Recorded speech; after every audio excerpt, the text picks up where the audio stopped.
I'm Paul, this is Science That Sticks. It's not really science, it's more DIY, but it's science because it's true in both time and place, and anybody can do this.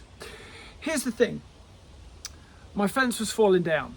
The problem was the posts were rotten. The posts, 6-foot posts, were actually set in concrete.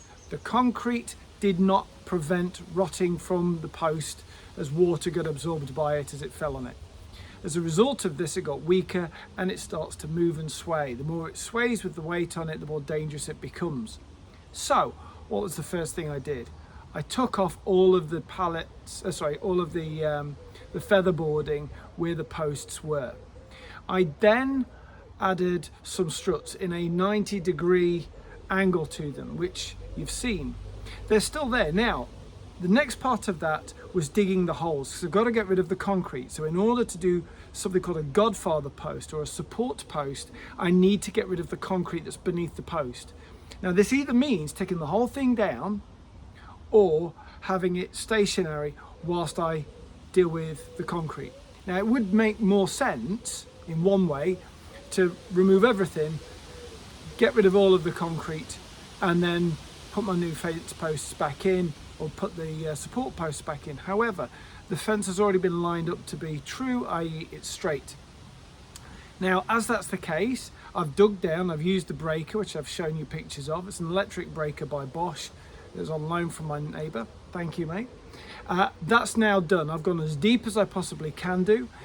The Godfather posts, the support posts, the two names are intermingled, are 4 foot. They're rested on bricks, and they are going to be anchored using these bolts through the post, through the concrete Godfather post into the wooden post, and then as you turn them up, they'll bind to it. Now, I'm conscious at this point I can't use these for a couple of reasons. The first of which is I'm about to saw the bottoms off of the posts so that I can get rid of the rotten wood. In this episode, all you're going to see is two things. One, the equipment for what I'm going to use. I'm going to use these 18 centimeter, 180 mil long, it's about 10 mil wide bolts. They've got a washer on them, which you'll see is tapered, so that when water does hit it, it flows around it. So that's easy peasy. These are going to be, before I put these into the post, I'm going to drill a hole through the Godfather post using this. This is just going to be a starter hole. This will then be greased up, and I'm going to be using multi-purpose lithium grade grease, which I've been using variations of this for different parts of my home. I've got sliding doors that catch, and that needs greasing sometimes. That will go along here, so it'll go in nice and easy, but it will also allow any sort of work in the future to be done as well.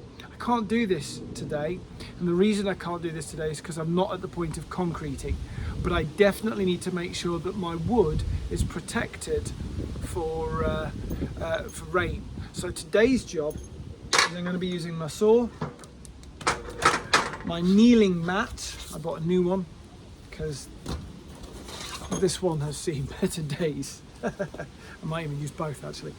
Anyway, so I'm going to saw the bottoms off the pieces of wood. I'm then going to use this bituminous, that's not a swear word, bituminous black paint. It's really thick, it'll go on like tar, except I don't need to heat it. That will go on the top part of the post, and that will go on the bottom part of the post, so that rainwater hits it. It's going to prevent it from being absorbed at the top and at the bottom. At the top I'm less concerned about that because it's got a lot of bevel on it, so the rain, when it hits it, will just run straight off. That's pretty much this session's job. Let's do some fast tracking, see what we can do.